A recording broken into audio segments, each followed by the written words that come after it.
Hello guys, welcome to my YouTube channel Ankuran academy. तो चलिए शुरू करते हैं अपनी आज की क्लास। आज हम किसके बारे में बात करने वाले हैं? आज हम लाइसोसोम के बारे में बात करने वाले हैं। आज हम लाइसोसोम के बारे में डिस्कस करने वाले हैं। लाइसोसोम, सबसे पहले लाइसोसोम की खोज किसने की थी? लाइसोसोम की खोज किसने की थी? क्रिश्चियन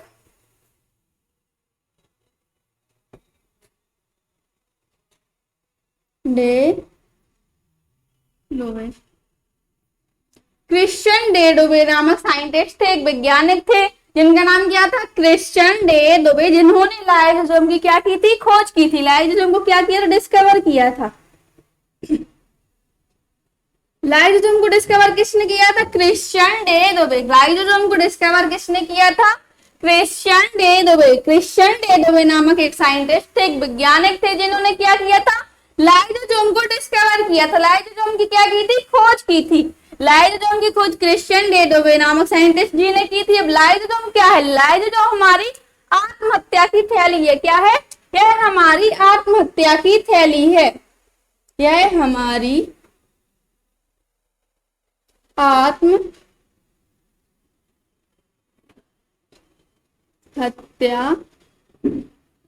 की थैली होती है।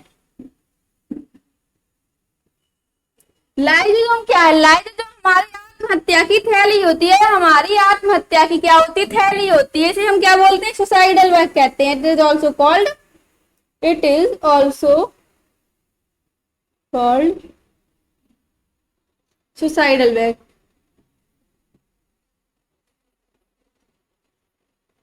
इसको क्या कहते हैं? सुसाइडल बैग कहते हैं। लाइसोसोम है वो हमारी आत्महत्या की थैली है। आत्महत्या की थैली क्यों है, ये मैं आपको आगे बताऊंगी। आत्महत्या की थैली क्यों है? जो लाइसोसोम है वो हमारा पादप कोशिका का पार्ट नहीं होता। It is not a part of plant cell. ये हमारे पादप कोशिका का, प्लांट सेल का पार्ट नहीं होता। यह हमारे सिर्फ और सिर्फ जंतु कोशिका का पार्ट होता है। सिर्फ और सिर्फ हमारे किसका पार्ट होता है? जंतु कोशिका का पार्ट होता है। यह हमारे प्लांट सेल का पार्ट नहीं होता है। नेक्स्ट क्या है? Function of lysosome. लाइसोसोम के फंक्शन क्या है? सबसे पहले आप लोग ये देख लीजिए, जो ये आपका लाइसोसोम है, इसके अंदर क्या होते हैं? कुछ एंजाइम्स पाए जाते हैं।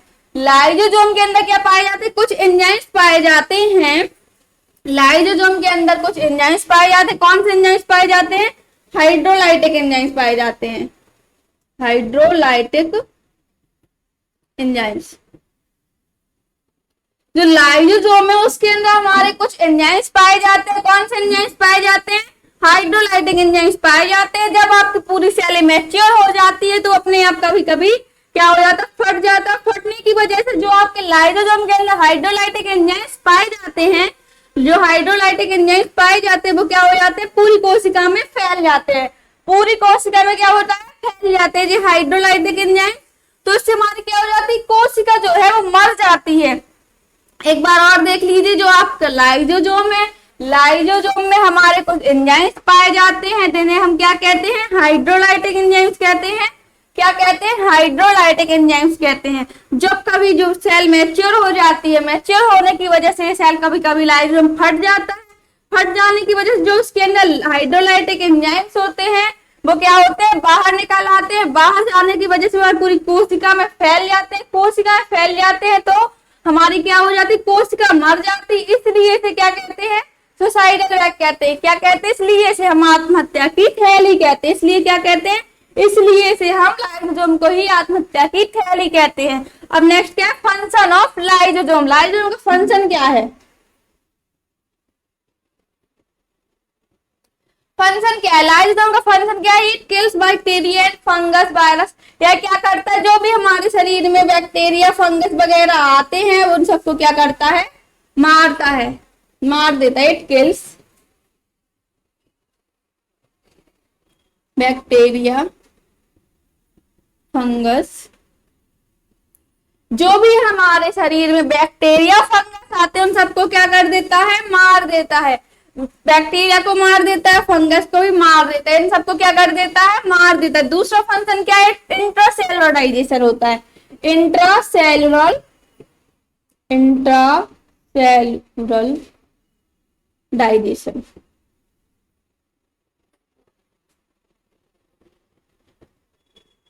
इंट्रासेलुलर डाइजेशन, इसमें कैसा डाइजेशन होगा? इंट्रासेलुलर डाइजेशन, अंतःकोशिकीय पाचन। क्यों कहते हैं इसमें अंतःकोशिकीय पाचन क्यों होता है? क्योंकि ये अपनी ही सेल का पाचन करता है। It can digest on sale, it can digest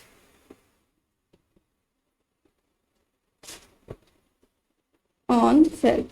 यह क्या करता है? अपनी ही कोशिका का पाचन करता है। इसमें अंतःकोशिकीय पाचन होता है, अंतःकोशिकीय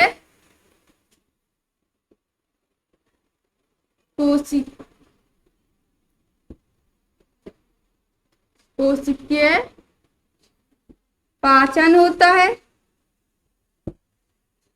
इसमें अंतःकोशिकीय पाचन होता है क्योंकि ये अपनी ही कोशिका को पाचन कर जाता है। ये क्या करता है? अपनी ही कोशिका को डाइजेस्ट कर जाता है। ये जिस सेल में रहता है उसी सेल का पूर्णतः डाइजेस्ट खत्म कर देता है, पूर्णतः डाइजेशन कर जाता है। इसलिए इसे इंट्रासेलुलर डाइजेशन फंक्शन भी इसका होता है। ये दो फंक्शन हो गए लाइसोसोम के बारे में हो गया। नेक्स्ट क्या है आपका? Endoplasmic reticulum. नेक्स्ट पार्ट क्या है आपका? Endoplasmic reticulum. एंडोप्लाज्मिक रेटिकुलम के बारे में बात करते हैं।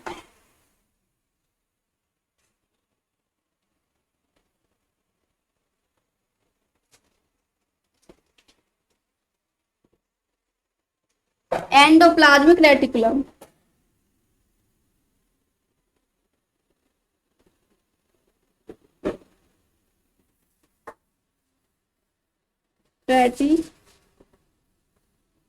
जो आपका एंडोप्लाज्मिक रेटिकुलम है, एंडोप्लाज्मिक रेटिकुलम को डिस्कवर किसने किया था? एंडोप्लाज्मिक रेटिकुलम की खोज किसने की थी?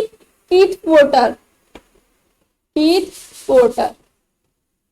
एंडोप्लाज्मिक रेटिकुलम की हमारी खोज किसने की थी?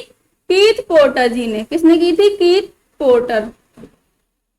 एंडोप्लाज्मिक रेटिकुलम की खोज किसने की थी? कीथ पोर्टर जी ने की थी। कीथ पोर्टर जी ने एक साइंटिस्ट थे, वैज्ञानिक थे, जिन्होंने क्या किया था? खोज की थी, एंडोप्लाज्मिक रेटिकुलम को डिस्कवर किया था। और एंडोप्लाज्मिक रेटिकुलम होता क्या है? तो आपके केंद्रक के बगल से देखिए, केंद्रक, केंद्रक मतलब न्यूक्लियस, न्यूक्लियस के बगल से आपके हड्डी जैसे स्ट्रक्चर होते हैं, वो क्या होते हैं? आपके एंडोप्लाज्मिक रेटिकुलम होते हैं। क्या होते हैं? ER, endoplasmic reticulum. जो आपकी केंद्रक होता है, न्यूक्लियस होता है, उसके बगल से हड्डी जैसे स्ट्रक्चर होते हैं, वो आपका क्या होता है? ईआर होता है। क्या होता है? ईआर मतलब कि एंडोप्लाज्मिक रेटिकुलम। क्या होता है? Endoplasmic reticulum. तो आपको समझ में आया कि जो एंडोप्लाज्मिक रेटिकुलम होता है वो न्यूक्लियस की वजह से हड्डी जैसे स्ट्रक्चर होते हैं, वो आपका एंडोप्लाज्मिक रेटिकुलम होता है। जो आपका एंडोप्लाज्मिक रेटिकुलम वो कितने टाइप्स का होता है? 2 टाइप्स का होता है। कितने टाइप्स का होता है? 2 टाइप्स का। एंडोप्लाज्मिक ईआर जो है, एंडोप्लाज्मिक रेटिकुलम, एंडोप्लाज्मिक रेटिकुलम कितने टाइप्स का होता है? 2 टाइप्स का, आरईआर और एसईआर। आरईआर और एसईआर। आरईआर का फुल फॉर्म क्या होता है? आरईआर का फुल फॉर्म क्या होता है?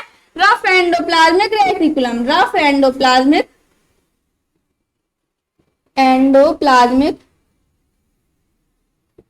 Reticulum. Rough endoplasmic reticulum. RER का फुल फॉर्म क्या होता है आपका? Rough endoplasmic reticulum. और एसईआर का फुल फॉर्म क्या होता है? Smooth endoplasmic reticulum. Smooth endoplasmic reticulum. RER का फुल फॉर्म होता है रफ एंडोप्लाज्मिक रेटिकुलम और एसईआर का फुल फॉर्म क्या होता है? Smooth endoplasmic reticulum. आरईआर जो है, आरईआर में क्या होता है आपका? राइजोसोम प्रेजेंट होता है। आरईआर में आपका राइजोसोम प्रेजेंट होता है। कौन सा राइजोसोम प्रेजेंट होता है? 80S वाला, 80S टाइप राइबोसोम प्रेजेंट होता है। आरईआर में आपका कौन सा राइबोसोम प्रेजेंट होता है? 80S राइबोसोम प्रेजेंट होता है। आरईआर में आपका राइबोसोम प्रेजेंट होता है, 80S वाला राइबोसोम प्रेजेंट होता है। राइबोसोम प्रेजेंट होता है तो इसका राइबोसोम प्रेजेंट होता है। राइबोसोम क्या कार्य करता है हमारा? राइबोसोम मैंने आपको लास्ट क्लास में बताया था कि जो आपका राइबोसोम है वो क्या कार्य करता है? प्रोटीन बनाने के लिए कार्य करता है। प्रोटीन बनाने का कार्य कौन करता है? आपका राइबोसोम करता है। इसलिए इसे क्या कहते हैं? प्रोटीन फैक्ट्री भी कहते हैं। इसको कॉमनली क्या बोलते हैं? प्रोटीन फैक्ट्री भी बोलते हैं। जो आपका RER है, रफ एंडोप्लाज्मिक, जो आपका RER रफ एंडोप्लाज्मिक रेटिकुलम है, उसमें 80S टाइप राइबोसोम प्रेजेंट होता है, राइबोसोम प्रेजेंट होता है। और राइबोसोम कार्य क्या करता है? प्रोटीन बनाने का कार्य करता है, इसलिए इस रफ एंडोप्लाज्मिक रेटिकुलम को कॉमनली प्रोटीन फैक्ट्री भी कहते हैं। और नेक्स्ट क्या है पर SER, smooth endoplasmic reticulum. Smooth endoplasmic reticulum जो है वो आपका क्या है? स्मूथ एंडोप्लाज्मिक रेटिकुलम को क्या कहते हैं? फैट फैक्ट्री बोलते हैं, कॉमनली इसको क्या कहते हैं? Fat factory, fat factory. और जो आपका रफ एंडोप्लाज्मिक रेटिकुलम वो कैसे, जो आपका ER होता है उसमें कुछ दाने जैसे होते हैं, इसलिए वो उसे क्या कहते हैं? Rough endoplasmic. रफ एंडोप्लाज्मिक जो आपका ER होता है उसमें कुछ दाने जैसे स्ट्रक्चर होते हैं, उसे क्या कहते हैं? रफ एंडोप्लाज्मिक रेटिकुलम को कहते हैं। क्या कहते हैं? Rough endoplasmic reticulum. जिस ER में आपके दाने जैसा स्ट्रक्चर होता है वो आपका रफ एंडोप्लाज्मिक होता है, जिसमें दाने जैसे स्ट्रक्चर नहीं होते हैं वो आपका कौन सा होता है? स्मूथ एंडोप्लाज्मिक रेटिकुलम होता है। तो क्या हो गया आपका? ये एंडोप्लाज्मिक रेटिकुलम के बारे में हो गया है, एंडोप्लाज्मिक रेटिकुलम के बारे में हो गया।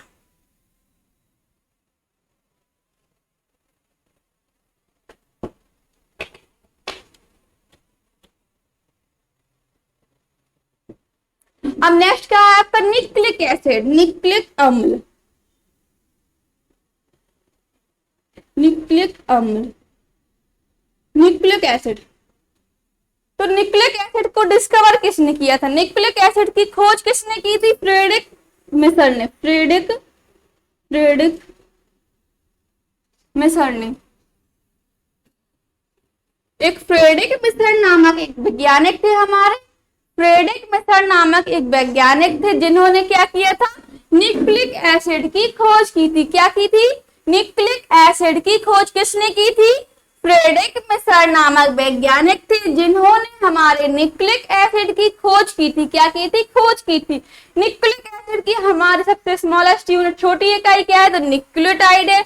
न्यूक्लिक एसिड की छोटी इकाई क्या है? Smallest unit of nucleic acid, smallest unit of nucleic acid. Nucleic acid की आपकी सबसे छोटी इकाई क्या है? न्यूक्लिक एसिड की आपकी सबसे छोटी इकाई है न्यूक्लियोटाइड। क्या है? न्यूक्लियोटाइड। न्यूक्लिक एसिड की आपकी सबसे छोटी इकाई क्या है? न्यूक्लियोटाइड। क्या है? न्यूक्लियोटाइड। न्यूक्लियोटाइड क्या है? न्यूक्लियोटाइड जो है वो आपकी स्मॉलेस्ट यूनिट है किसकी? न्यूक्लिक एसिड की। अब न्यूक्लियोटाइड है, न्यूक्लियोटाइड जो है वो आपका कॉम्पोजिशन, न्यूक्लियोटाइड जो है वो आपका किस किस से मिलकर बना होता है? न्यूक्लियोटाइड किस किस से मिलकर बना होता है? तो 3 पार्ट से मिलकर बना होता है। आपका जो न्यूक्लियोटाइड है, nucleotide composed with 3 parts. Nucleotide जो है वो आपका 3 पार्ट से मिलकर बना होता है, sugar, nitrogenous base, nitrogenous base और नाइट्रोजीनियस बेस और क्या होता है? Phosphate, phosphate. जो आपका न्यूक्लियोटाइड है वो आपका 3 पार्ट से मिलकर बना होता है, शुगर, नाइट्रोजीनियस बेस और फॉस्फेट। शुगर में आपकी राइबो शुगर और डीऑक्सीराइबो शुगर हो जाएगा और राइबो शुगर हो जाएगा। नाइट्रोजीनियस बेस आपकी दो नाइट्रोजीनियस बेस जो है आपके वो कितने टाइप्स के होते हैं? 2 टाइप्स के होते हैं। कितने टाइप्स के होते हैं? 2 टाइप्स के होते हैं। न्यूक्लियोटाइड जो है वो आपका 3 पार्ट से मिलकर बना होता है, शुगर, नाइट्रोजीनियस बेस और फॉस्फेट से। और जो आपका नाइट्रोजीनियस बेस है वो कितने टाइप्स की पाई जाती है? 2 टाइप्स के पाए जाते हैं, 2 टाइप्स के पाए जाते हैं, प्यूरिन और पायरिमिडीन। जो आपके नाइट्रोजीनियस बेस हैं वो आपके कितने टाइप के पाए जाते हैं? 2 टाइप से, प्यूरिन और पायरिमिडीन। और जो आपके जो नाइट्रोजीनियस के बेस के 2 टाइप्स है उनको जो प्यूरिन है उसको अगेन 2 टाइप्स में डिवाइड किया जाएगा। डिवाइड करते हैं कौन सा? एडेनिन और ग्वानिन, एडेनिन और ग्वानिन। जो आपका प्यूरिन है उसके भी 2 टाइप्स होते हैं, एडेनिन और ग्वानिन। और नाइट्रोजीन जो पायरिमिडीन है उसको 3 पार्ट्स में करेंगे डिवाइड, यूरोसिल, साइटोसिन, थायामीन। देखिए जो आपके नाइट्रोजीनियस बेस हैं वो कितने पार्ट्स में डिवाइड कर होते हैं, 2 टाइप्स के। नाइट्रोजीनियस बेस होते हैं 2 टाइप्स के डिवाइड होते हैं, प्यूरिन, पायरिमिडीन। प्यूरिन है उसको अगेन 2 पार्ट्स में डिवाइड करेंगे, एडेनिन और ग्वानिन। और पायरिमिडीन को आपको 3 टाइप्स में डिवाइड करेंगे, यूरेसिल, यूरेसिल, साइटोसिन और थायामीन। ये आपके टोटल नाइट्रोजीनियस बेस कितने होगा, 5 नाइट्रोजीनियस बेस पाए जाते हैं, adenine, guanine, uracil, cytosine, thiamine. जो आपके टोटल 5 नाइट्रोजीनियस बेस पाए जाते हैं उनमें से 4 डीएनए में पाए जाते हैं और 4 आरएनए में पाए जाते हैं। नाइट्रोजीनियस टोटल कितने हो गए, नाइट्रोजीनियस बेस 5 हो गए, 1 2 3 4 5 हो गए। तो 5 में से आपके 4 किसमें पाए जाते हैं, डीएनए में, और 4 किसमें पाए जाते हैं, आरएनए में। तो देखिए कौन कौन से पाए जाते हैं डीएनए और आरएनए में।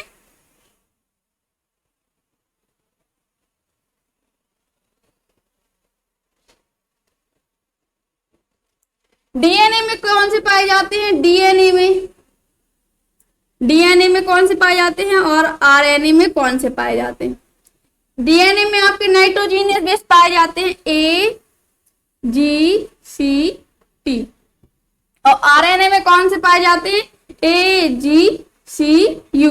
नाइट्रो ए से हो जाएगा आपका, जी से ग्वानिन हो गया, ए से एडेनिन, सी से साइटोसिन,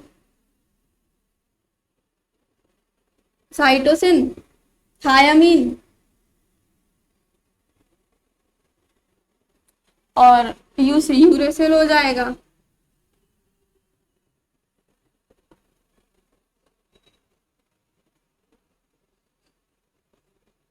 ग्वानिन, एडेनिन। जो आपका डीएनए है, डीएनए में आपके 4 नाइट्रोजीनियस बेस पाए जाते हैं, कौन कौन से, ए, जी, सी, T, adenine, guanine, cytosine, thiamine. और जो आपका डीएनए है, सॉरी आरएनए है, उसमें भी आपके 4 नाइट्रोजीनियस बेस पाए जाते हैं, ए, जी, सी, यू। अब ये बताइए कि जो नाइट्रोजीनियस बेस है जो डीएनए में पाया जाता है, कौन सा है जो नाइट्रोजीनियस बेस जो डीएनए में पाया जाता है लेकिन आरएनए में नहीं पाया जाता है, तो आपका कौन सा नाइट्रोजीनियस बेस है, थायामीन। कौन सा नाइट्रोजीनियस बेस है जो आपका डीएनए में पाया जाता है लेकिन आरएनए में नहीं पाया जाता है, तो वो आपका थायामीन है। और जो आरएनए में पाया जाता है, डीएनए में नहीं पाया जाता, वो आपका क्या है, यूरेसिल। क्या है आपका, यूरेसिल। तो ये क्या होगा, डीएनए के नाइट्रोजीनियस बेस बता दिए मैंने आपको कि कौन कौन से पाए जाते हैं, 4 पाए जाते हैं, AGCT एंड AGCU। नेक्स्ट क्या हो जाएगा, types of nucleic acid. Next है आपका टाइप्स ऑफ न्यूक्लिक एसिड। जो आपका न्यूक्लिक एसिड है वो कितने टाइप्स के होते हैं, न्यूक्लिक एसिड कितने टाइप्स के होते हैं, न्यूक्लिक एसिड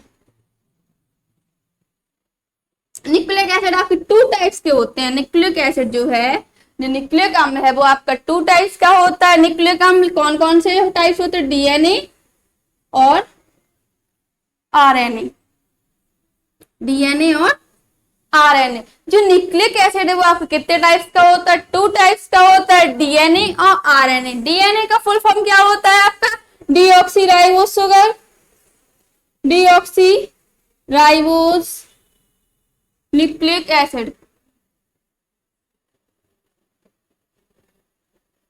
और आरएनए का फुल फॉर्म क्या होता है, ribose nucleic acid, ribose nucleic acid.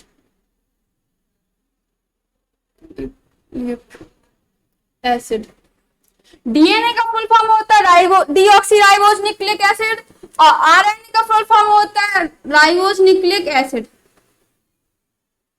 Ribose nucleic acid. अब हम यहाँ से एक एक करके दोनों के टाइप्स के बारे में डिस्कस करेंगे कि डीएनए का डिस्कवर किसने किया था, डीएनए को स्ट्रक्चर कैसा होता है, इस सब के बारे में हम एक एक करके डिस्कस करेंगे, वो हम नेक्स्ट क्लास में डिस्कस करेंगे।